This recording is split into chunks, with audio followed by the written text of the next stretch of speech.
literasi di NTB ini sangatlah rendah begitu, yang dimana total 12,61% masyarakat penduduk NTB dari umur 15 tahun sampai 59 tahun itu masih buta aksara begitu. Contohnya di desa saya nih, orang tua beranggapan pendidikan itu apa sih begitu, kayak kalau udah tamat SMA udah nikah, cari uang, Malaysia gitu. Kita harus mengedukasi orang tua, kita harus meyakini orang tua, meyakinkan bahwa pendidikan itu sangatlah penting, apalagi 5 tahun, 10 tahun ke depan.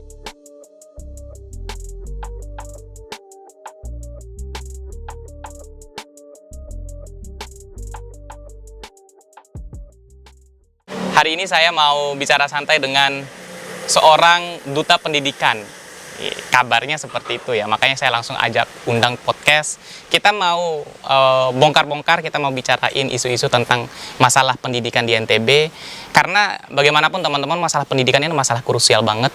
Apalagi kalau NTB itu selalu IPM-nya nomor 2 dari bawah. Yang menarik nih, saya sedang bersama dengan duta pendidikan NTB, Bro Mizan. Ya, halo Bro. Halo. Selamat datang nih di podcast Bicara Santai. Insya Allah. Kita janjiannya udah berapa lama nih? Kurang lebih sekitar 2 minggu yang lalu. Oh, 2 minggu yang lalu ya? Kurang lebih ya, 2 minggu yang lalu. Jadi duta berarti sibuk banget ya? Masya Allah. Kita nyesuaiin nih kan, sama waktunya duta ya? Betul. Ya Allah, belakangan ini kayak benar-benar padat banget. Harus benar-benar bisa ngatur waktu Bang, karena belum kegiatan ini, belum kegiatan itu. Jadi benar-benar harus pro dalam mengatur waktu. Apalagi sekarang masih kuliah? Betul, kuliah dan bentar lagi mau UTS. Iya. Sorry, lagi digodok-godok. Nih, ada yang banyak yang nanya nih. Duta pendidikan itu jumlahnya berapa banyak orang? Kemudian kalau Bang Mizan aslinya dari mana Bang? Oh, aku aslinya dari Kabupaten Lombok Timur. Oke. Tepatnya di Desa Boroktoyang, Kecamatan Sakra Barat. Oke. Terus untuk jumlah duta pendidikan Provinsi Nusa Tenggara Barat tahun 2023 ini ada 30 besar putra putri yang diterima begitu. Dan kebetulan pada awal bulan Maret lalu itu ada grand final gitu. Oke. Dan kebetulan alhamdulillah Mizan dinobatkan menjadi duta pendidikan dengan kategori persahabatan pada tahun 2023 ini. Nah, gitu. apalagi besok ini kita udah mau masuk bulan Ramadan teman-teman ya. Jadi persahabatan, hubungan antara warga negara, antara masyarakat harus diperat nih ya. Betul. Saling maaf-memaafkan. Kalau ada tetangga yang masih nggak harmonis itu saling memaafkan lah ya. Kira-kira seperti itu. Di konten kali ini kita disupport oleh Roti Gembong Mandalika ya.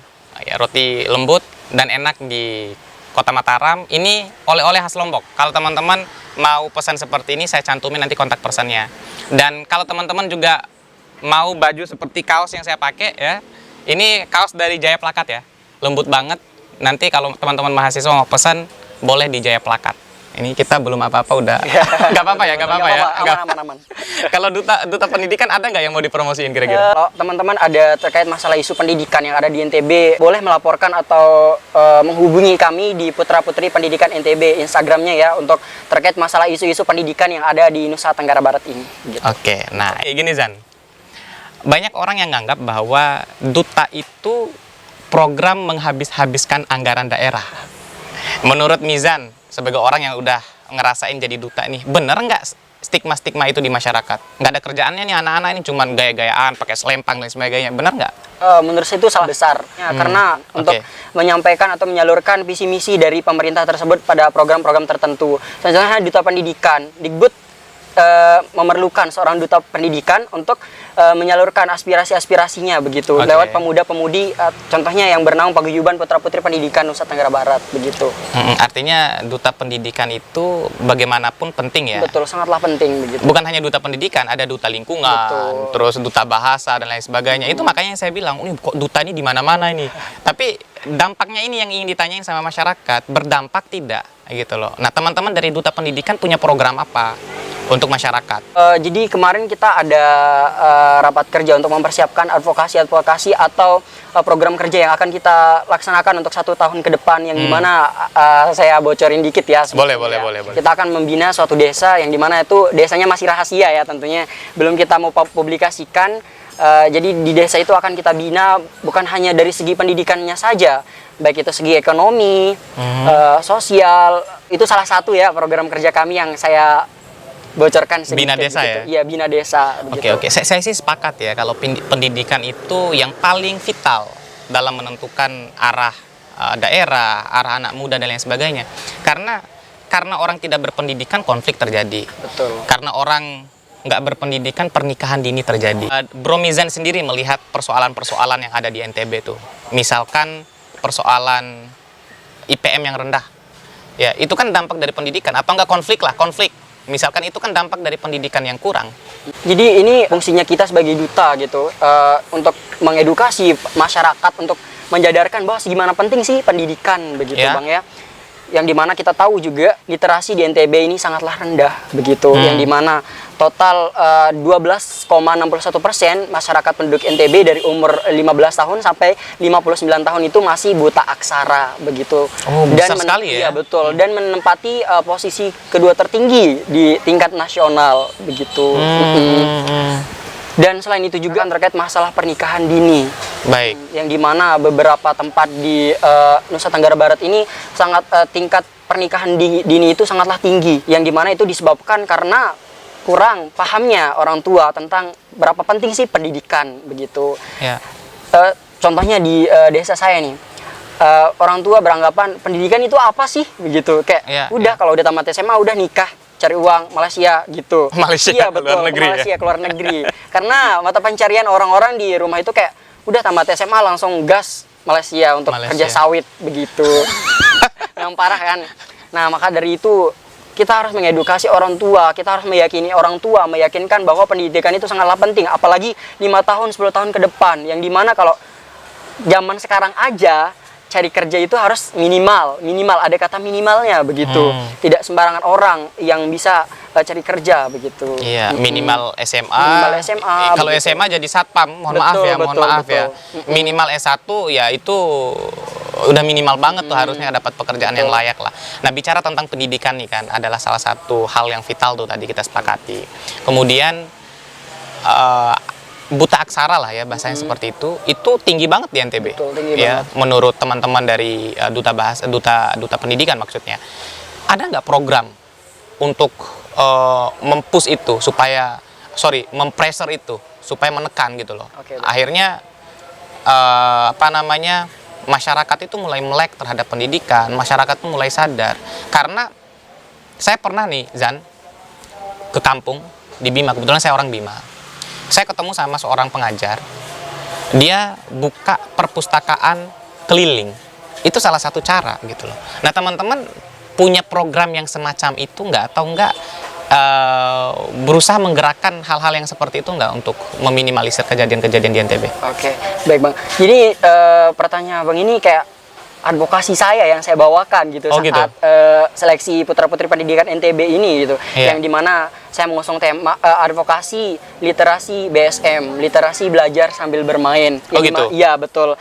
Karena kita tahu anak-anak di NTB ini kayak lebih memprioritaskan bermain daripada belajar begitu. Iya. Maka dari itu saya kayak ya udah kita bermain tapi tetap belajar. Nah, yang dimana ini kayak belajar bermain tetap menjadi prioritas, tapi belajar menjadi prioritas utama bagi anak-anak gitu. Gimana sih caranya, sistemnya? Mungkin sistem atau cara belajarnya yang kita perlu biar lebih menarik mungkin untuk menarik anak-anak untuk membaca begitu. Kita bercerita masalah dongeng atau menceritakan zaman-zaman atau sejarah-sejarah yang ada di NTB gitu. Iya. Maka dari itu kayak tingkat atau minat baca anak-anak di NTB ini bakalan tambah naik dan tingkat buta aksara akan terus menurun begitu. Berarti strateginya itu dimasukkan dalam program bermain sambil belajar gitu ya, atau belajar sambil bermain. Belajar sambil bermain begitu.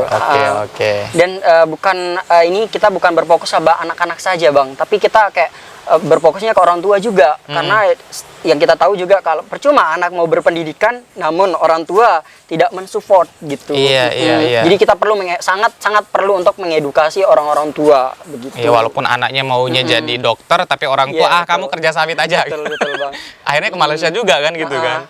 Padahal kita tahu loh potensi anak-anak yang kurang dukungan dari orang tua itu sangatlah tinggi gitu. Jadi orang tua ini kayak tidak melek akan pendidikan itu. Maka dari itu tugas kita untuk mengedukasi supaya orang-orang tua pada melek akan pendidikan. Ya, yang diedukasi orang tuanya sekaligus anaknya. Betul. Nah, itu tugas dari duta pendidikan. Betul Bang. Nah, kira-kira teman-teman dari duta pendidikan nih udah ngelis ada berapa banyak masalah-masalah yang sangat krusial di NTB berkaitan dengan masalah pendidikan?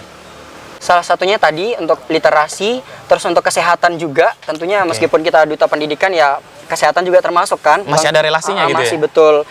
Kemudian Apa lagi? politik termasuk nggak? Kalau politik kurang. Kurang ya? Iya, kita tidak campur tangan dalam politik. Tapi kan maksudnya untuk memberikan edukasi tentang politik, pendidikan politik kan itu kan penting juga tuh supaya anak muda pemilih itu bisa menentukan pilihan ya. Teman-teman nggak masuk ke ruang itu berarti? Betul. Sejauh ini kami tidak masuk begitu. Oh gitu ya. Untuk angkatan ini begitu. Oh gitu ya. Ini saya usul ya. Siapa tahu kan betul. nanti kan lagi momen sekarang soalnya Betul, 2023, 2024 ini pemilu. Kalaupun ini bisa dimasukkan dalam program juga ya, teman-teman duta pendidikan bisa melakukan pendidikan politik lah kira-kira seperti itu. Itu penting banget menurut saya. Usungannya sangat bagus, Bang. Ayo. Nanti akan saya sampaikan. siap. Oke, nah sebelum kita lanjut nih Zan, Ya. kalau kita cuman liatin kayaknya nggak enak nih roti gembong. Oh iya. Kurang afdol ya. Sebelumnya udah pernah nggak roti gembong? Coba. Kebetulan baru pertama kayaknya nih, Bang. Oh ini. Saya lihat juga baru pertama mungkin. Oh gitu. Ini ownernya itu salah satu alumni dari UIN. Wis. Oh gitu. Jadi ini produk UMKM teman-teman harus disupport ya duta pendidikan kalau ada event roti gembong Siap, Mandalika. Ya, ini enak banget nih. Zan, kita coba dulu Zan. Siap, Bang. Biar enggak nanti dibilang ini Bang Yusro nih bohong nih, enak enggak gitu kan. Kita coba dulu. Jadi roti ini Zan, kalau udah coba sekali ketagihannya seumur hidup. Ini isinya apa ya, Bang? Ini tiramisu. Tiramisu. Wow, Iya. aku suka banget tiramisu, Bang. Oh, waduh ini Pas banget ya. duta pendidikan jago juga nih endorse.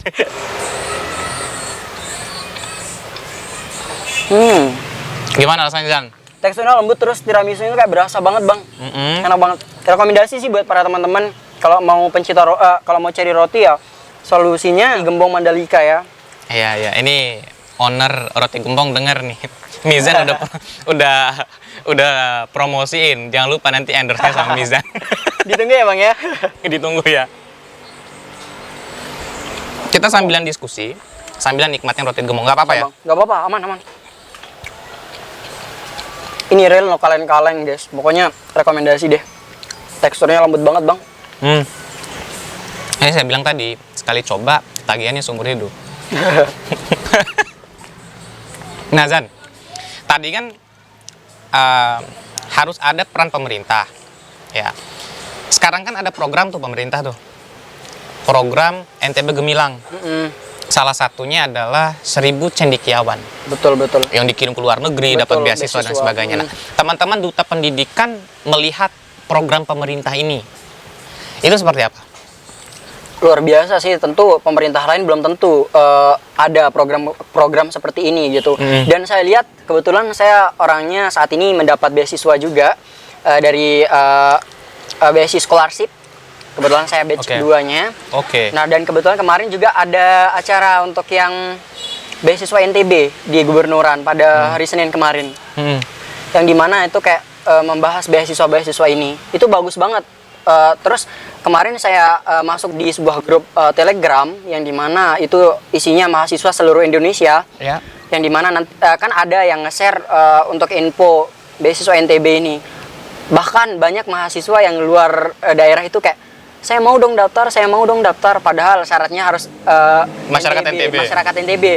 Dan saya rasa kayak wah, NTB maju lebih sedikit nih daripada pemerintah yang lain, karena di pemerintahan yang lain tuh belum ada gitu yang seperti ini. NTB lebih unggul begitu. Artinya teman-teman duta pendidikan support betul ya program itu. Betul. Dan jangan lupa teman-teman yang udah mendapatkan beasiswa NTB ini kalau udah selesai berkuliah, selesai menuntut ilmu balik gitu untuk memperbaiki SDM yang ada di NTB. Nah, ini yang menarik nih. Banyak orang kalau udah kuliah di luar negeri ya, atau kuliah nih dikasih beasiswa kuliah di UI di Jakarta, nggak mau balik dia. Nah, itu menurut Mizan seperti apa?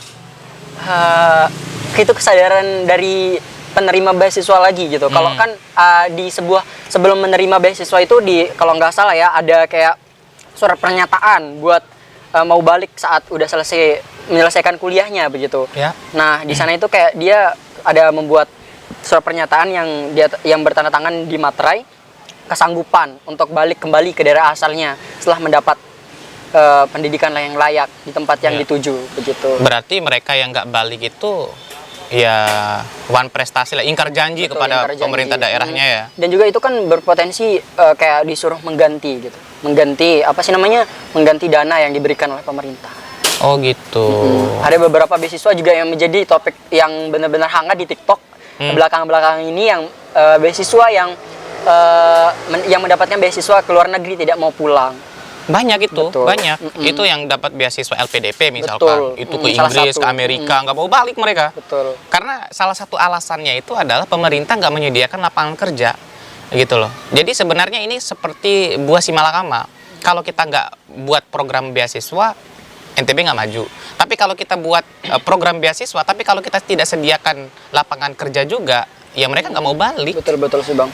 Maju kena, mundur kena jatuh. Iya betul. Teman-teman duta pendidikan melihat itu juga berarti. Betul. Kita lihat kan sebetulnya saya juga kan aktif berbudaya sosial begitu. Oke. Ya, ini simpang siurnya sangatlah banyak di TikTok ini terkait masalah beasiswa yang udah mendapatkan beasiswa tapi nggak mau balik. Begitu. Bener juga sih yang dikatakan Abang Yusril tadi yang bilang bahwa kurangnya lapangan pekerjaan yang disediakan oleh pemerintah. Oke, Itu oke. sebagai PR sebagai untuk pemerintah gitu. Kalau pengamatannya Bro Mizan misalkan, terlepas sebagai seorang duta pendidikan ya, apa sih yang harus diperbaiki dalam pendidikan Indonesia? Ini menurut pendapat saya Iya, pribadi ya. Menurut pendapat saya pribadi itu kayak kurikulum Merdeka Belajar itu patutnya ya lebih diterapkan di siswa yang SMP, SMA, bukan untuk yang berkuliah gitu. Nah, kenapa saya bilang seperti itu gitu? Kalau kuliah menerapkan kurikulum Merdeka Belajar, jadi dia itu tidak fokus untuk mengambil jurusan yang dia ambil. Yang dimana kan kalau kuliah itu, misalnya nih jurusan saya nih dari CPS Ekonomi. Kalau mau Merdeka Belajar nih, seandainya pertukaran pelajar ke Jakarta, misalnya ke UI atau gimana, boleh saya mengambil jurusan lain begitu. Ya sudah, biar konsen saja pada jurusan yang diambil begitu. Misalnya kalau IPS ya udah IPS saja, jangan mengambil jurusan lain begitu. Karena ada beberapa teman-teman dari duta juga yang sudah mengalami pertukaran pelajar kemarin, keluhannya seperti itu, terlalu bebas banget untuk kurikulum Merdeka Belajar. Ini makanya saya agak bingung, Merdeka Belajar atau belajar untuk merdeka gitu ya. betul. Gimana tuh? Selain yang tadi itu, hal apa lagi misalkan yang harus kita lakukan untuk pendidikan NTB? Selain program sosialisasi yang dilakukan oleh teman-teman duta, harusnya apa sih yang diperbaiki di pendidikan Indonesia di Indonesia ini? Saya rasa ya kalau kurikulum ini udah dipertimbangkan matang-matang oleh pemerintah, kenapa menerapkan kurikulum seperti ini begitu Bang ya. Jadi kembali ke kita sebagai masyarakat begitu. Kalau kita berpikir kritis, kalau kita sadar akan pendidikan itu, insya Allah pendidikan akan maju begitu. Seperti yang udah saya katakan sebelumnya Bang, kesadaran itu yang sangat perlu, melek akan pendidikan itu sangat perlu begitu. Iya. Terlebih di pelosok-pelosok desa kita harus rangkul begitu supaya tidak tertinggal jauh dengan orang-orang yang ada di perkotaan. Nah, itu kerjaannya Mizan lah, Betul. duta pendidikan kan. Kita juga kerjaan podcast Bicara Santai ini yang edukasi juga sebenarnya kan, menghadirkan tokoh-tokoh inspirasi, orang-orang yang bisa memberikan pengalaman supaya anak muda yang lain yang menonton ini, oh iya ya, mau dong saya jadi duta pendidikan besok gitu kan. Apa enggak duta sampo lain. Iya, siap. Iya.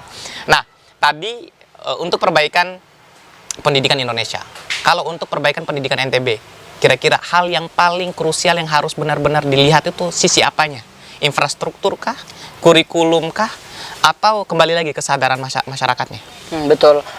Di sini saya ngambil 2 poin ya terkait masalah infrastrukturnya yang fasilitas yang sangat-sangat kurang begitu di beberapa tempat, bahkan ada kelas yang tidak layak begitu. Oke. Yang saat hujan kelasnya bocor. Kamu pernah nemuin itu? Pernah.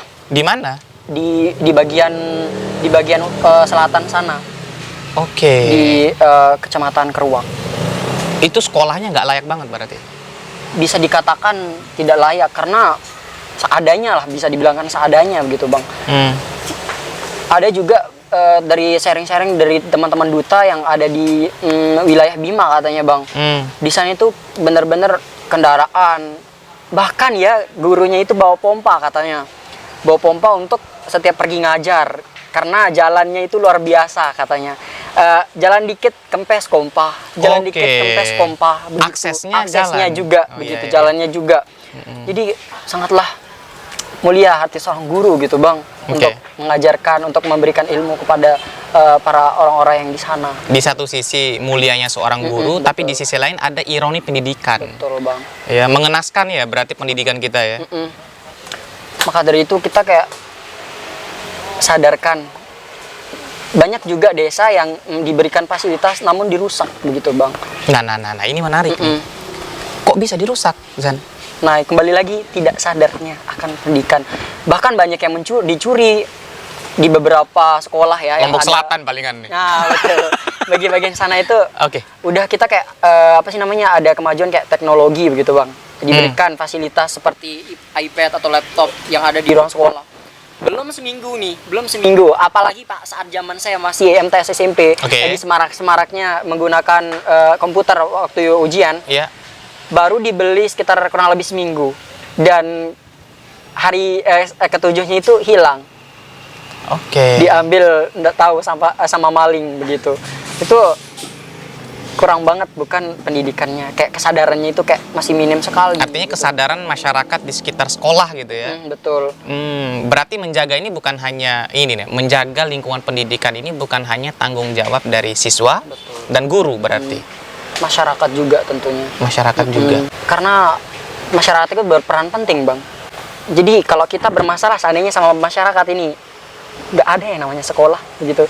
Ngerti nggak sih? Ada misal sekarang nih sekolah nih punya masalah sama masyarakat, pasti sekolah itu bakalan ditutup sama masyarakat begitu. Atau mungkin dibakar. Betul. Kepala sekolahnya aja Iya, misalkan betul. misalkan Yang kepala bermasalah. sekolahnya cabul misalkan Iya, ya betul, kan betul. sekolahnya dibakar. Betul. Nah, bicara tentang cabul, pelecehan nih. Kan banyak nih terjadi di ruang-ruang pendidikan. Nah, teman-teman sebagai duta pendidikan melihat marak sekali tindakan-tindakan asusila yang terjadi di sekolah, dilakukan oleh kepala sekolah, pengajar, itu seperti apa? Miris sekali ya kita dengar. Nah, ini saya berbicara di lingkup kampus saya bang ya. Nah, kalau di Universitas Islam Negeri Mataram ada namanya Wincare, yang dimana di sana itu tempat pengaduan daripada mahasiswa-mahasiswa terkait masalah pelecehan seksual atau apa. Itu kayak Wincare itu kayak peduli, tempat mengadunya mahasiswa gitu. Seandainya ada yang bermasalah atau sama dosennya gitu. Nah, di sana tempat ngadu begitu. Iya, berarti banyak ya. Hampir setiap kampus predator predator tuh ada. Yang kemarin yang di NTB yang kemarin di demo juga kan terkait masalah dosen yang melecehkan siswa mahasiswanya begitu. Oke, itu predator kampus ya Zan ya. Betul. Harus dituntas setuntas-tuntasnya supaya Iya. tidak ada seperti itu lagi. Dan mencoreng pendidikan akhirnya. Betul. Akhirnya semacam ada trauma di publik. Saya nggak usah kuliahin anak saya deh. Nanti kalau anak saya kuliah diperlakukan seperti itu, mending kamu ke Malaysia aja. Nah, salah satu teman saya menjadi korban. Oh, pernah? Korban maksudnya korban ketidakyakinan orang tua sampai dia disuruh berhenti ngekos, Bang. Oke. Sebelumnya ngekos, ada berita-berita yang marak-maraknya kayak pelecehan seksual segala macam. Jadi dia sudah ngekosnya bolak-balik dari Lombok Tengah ke Mataram. Wah, itu riskan itu. Karena kan akses jauh, kecelakaan, bahaya di Nah, jalan. itu makanya Bang susah gara-gara satu orang. Maksudnya gara-gara info yang tidak enak didengar sampai ke orang tua, sampai dia dilarang begitu untuk Oke. ngekos, untuk kebebasan seperti itu.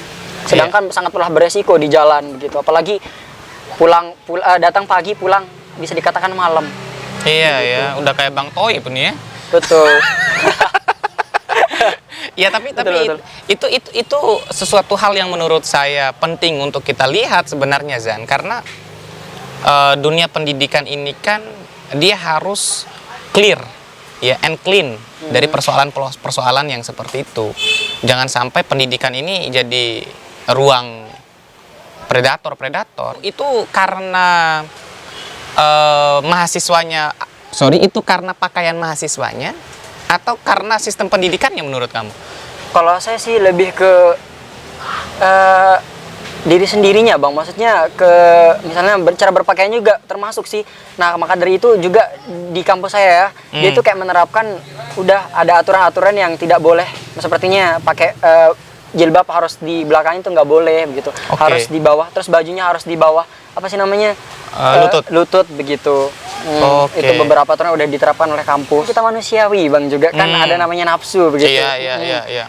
Pasti yang maka dari itu kita kayak jangan seperti apa sih namanya, jangan terlalu membuka diri begitu. Nah, itu tuh teman-teman. Jadi di satu sisi kita harus lawan predatornya, tapi di sisi lain kita harus introspeksi diri. Betul. Gitu loh. Dalam Islam kan juga kita disuruh berpakaian yang menutup aurat. Oh, gitu. Iya. Nah, menarik itu kalau duta pendidikan masuk di situ kan. Memberikan edukasi tentang bagaimana cara berpakaian yang baik supaya mencegah tindakan-tindakan kekerasan seksual, kira-kira seperti itu.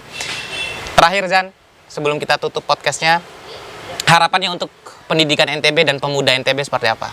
Jadi teman-teman pemuda-pemudi yang ada di Nusa Tenggara Barat ini, ayo kita sama-sama bangun pendidikan Nusa Tenggara Barat ini supaya menjadi NTB yang gemilang, pendidikan yang gemilang begitu, dengan cara support kegiatan-kegiatan kami begitu, edukasi orang-orang tua bahwa gimana pentingnya pendidikan begitu. Jadi kalau tidak ada pemuda gitu, mau jadi apa NTB atau mau jadi apa Indonesia ke depannya begitu. Kapan waktu kita podcast lagi Zan? Boleh bang. Ya kalau ada pelecehan seksual aja. Tapi jangan sampai lah. Jangan sampai. Kalau ada isu-isu yang seru, ya kayaknya seru deh kita undang Arya sama Mbak Novi ya. Next aja bang. Next ya, Iya, kita betul. agendakan ya. Oke, biar kita kupas banyak hal lagi, kita bicarakan persoalan pendidikan Indonesia, kita bicarakan tentang persoalan pendidikan NTB, kira-kira seperti itu. Oke, teman-teman semua, see you. Saya Yusril Iza Mahendra bersama dengan Mizan, seorang duta pendidikan, dan sampai hari ini terus berkomitmen Zan ya. Siap bang. Untuk memastikan anak-anak di pelosok mendapatkan pendidikan yang layak. Betul. Oke, see you. Assalamualaikum warahmatullahi wabarakatuh.